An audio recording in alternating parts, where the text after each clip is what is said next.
If a woman wants to sleep with you, what kind of signs will she show? You really need to watch this video until the end. Otherwise, you won't just miss out on opportunities. You might even miss out on a great relationship, which would be a real loss. When a woman wants to be intimate with you, she usually shows these 5 behaviors. The accuracy is as high as 96%, and it's truly very spot on, especially the last one, which is extremely important. Don't forget to tap the little heart and click the plus sign to support me, so that when good things happen, you'll know how to respond. The first sign is that she actively reach out to you, and most of your conversations will revolve around emotional or romantic topics, as if she's subtly opening up to you about her feelings or emotional struggles. The second sign is that when she meets you in person, she loves acting cute or coquettish. She talks softly and sweetly. Her face may turn red, her heart is racing.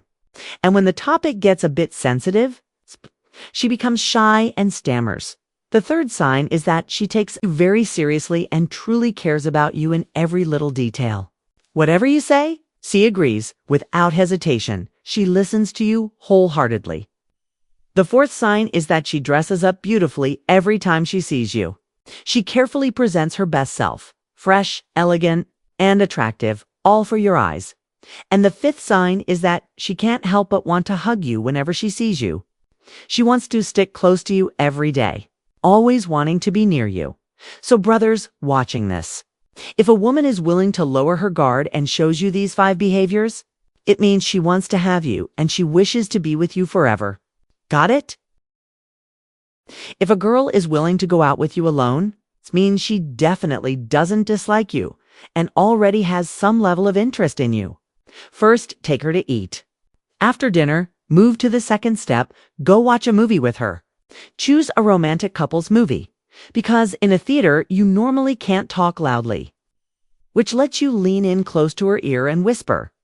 If she responds well, wait about half an hour and continue. The third step is to gently touch her shoulder with yours. If you're a bit braver, you can lightly bump or brush against her. Usually she won't reject it. The fourth step is, when she's not paying attention, give her hair a light kiss. Don't ask why, just do it. Then the fifth step is to gently hold her hand and naturally pull her into your arms. After that comes step 6. When the mood is right, turn her head toward you and give her a gentle kiss. Once you kiss her, act as if nothing happened and continue like normal. Afterward, don't rush or act too eager. Stay calm and just interact with her normally. When she finally can't hold it back anymore, she'll be the one who asks for a relationship. There are many practical ways to make a girl's heart race. When it comes to blind dates, first, don't waste brain cells chatting endlessly online.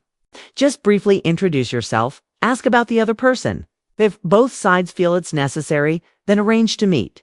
Second, don't waste money right away. Just grab a simple coffee or milk tea, or even sit in the car and talk for a few minutes.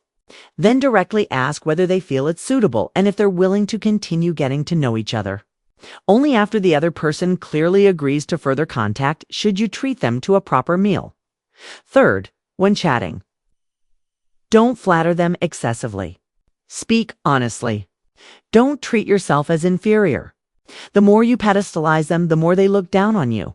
Fourth, during the second meeting, flowers or no flowers is fine, but you must push the relationship forward. For example, initiate some physical contact. If she questions it, just tell her directly that you're interacting with the intention of marriage and meeting her as a boyfriend, not just a casual friend. You don't want to waste time. If it works, great. If not, move on. If I can date a younger girl, why should I choose an older leftover woman? Both require effort, but younger girls are worth it more. Younger girls still have a spark in their eyes. Older leftover women only see themselves. Believe me, sis, you haven't eaten any fewer meals. And still nothing has progressed because you didn't dare to move forward. Don't be afraid of rejection, because you'd be surprised how bold and proactive handsome guys are. From the perspective of a bad girl, let me tell you, asking a girl out is actually very simple. As long as you master these three details when inviting her, no matter whether she's the sexy type in black stockings and a tight skirt or the sweet innocent type, she'll be eager to say yes and come bouncing over like a little bunny to enjoy some one-on-one time with you. Before I explain them, I'll mention a psychological principle during communication. Only 7% of the information is conveyed through literal words. The remaining 93% comes from tone, voice, facial expressions, body language, and deeper psychological cues. That's why negotiation experts can often steer the entire conversation with just a few simple lines because they grasp the unspoken dynamics and turn the moment in their favor. The three details I'm about to tell you are built on this principle. First, replace please with together. Don't say, "Can I treat you to a juice?" Instead, say, "Let's grab dinner together.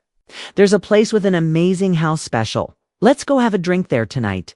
That way, the invitation shifts from begging her to satisfy your emotional need into her getting the privilege of joining you for a shared experience. One feels like a chore, the other like a reward. Obviously, she choose the second turn fill-in-a-blank questions into multiple choice. Don't ask, "When are you free?" Ask, "Friday or Saturday, which works for you?" And don't ask, "What do you want to eat?" Instead say, "Hot pot or barbecue, you choose." Human nature is lazy. If someone on the street asks you to tick a short survey with multiple choice boxes, you might do it out of politeness. But if they ask you to write a full essay on the spot, you just want to run away. Same principle. Third, turn questions into statements. Stop asking, "Do you want to watch a movie?" Instead say, "Hey, that new movie everyone's talking about is out. My friend already watched it twice and even gave me 2 tickets. Perfect timing. Let's go watch it together." Now your invitation comes with a story and context. No matter what you propose, it sounds more natural than directly asking. If she refuses, she seems the one being odd. So you see, the gap between you and top-tier guys lies in these subtle details. Got it? Lately, I've been writing a lot about sexuality, including women's sexual freedom and sexual happiness, and I think many people misunderstand what I actually mean. When I say sexual freedom, I don't mean you can just sleep with anyone casually. No. It means you have the right to fully own your body and your desires. You can follow your feelings and needs and choose someone who brings you joy in that moment. And you also take responsibility for that choice. So freedom is not doing it with anyone. Freedom is carefully choosing, based on your own needs, without letting others sell you their version of desire. And when I talk about happiness, I don't only mean physical pleasure. I mean, does this connection nourish a woman? Does it make her feel alive inside, radiant, energized? Does it help her hormones and her body feel balanced? So this kind of freedom is not indulgence. It is self-mastery. It means you choose because you are the subject, not the object. Among all the people out there, you pick the one who truly fits your current needs, not someone chosen for you, and not while suppressing yourself.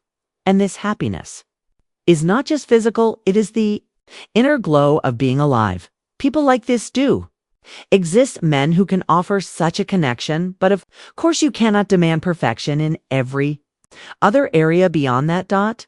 What I really want girls to understand is sexual freedom means you are free to choose. In a relationship, you can actively select rather than passively accept. Your pleasure includes both body and soul. When you understand this, you will know what kind of man you truly need. Then you can actively choose, actively pursue, actively continue, or actively walk away. Every decision is yours. That is what I mean by sexual freedom and sexual happiness, a process that is completely owned by women. Actually, women as a species don't really need you to love them. They only need you to satisfy their 3 core needs. Then once you do, they will love you deeply.